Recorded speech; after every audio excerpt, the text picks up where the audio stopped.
Banlaw ka, Sister Jody. Doon na po ako nag-ano kanina. Doon na daw siya nagsabon. Doon na nga dalawang sabon ko eh. Doon na lang siya nagbihis. Hindi na ako nag-condition eh. Oo. Eh, ganun din yun, gagamitin mo tubig eh. Oo. Kaya doon na lang, tapos bihis na lang. Tapos papayag Kaya ako nagbalnaw. O, dito na ako nagbihis. Hindi ng tubig ay. Hindi na ako tumayo. Ikaw, bibihis ka? Hindi. Kaya susunod na lang. Tayo. Dali pa nito. Dali. Lagay pa nito.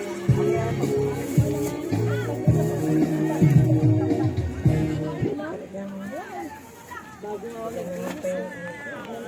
Ay, lumubog ang naman para pinay. Isama si Les.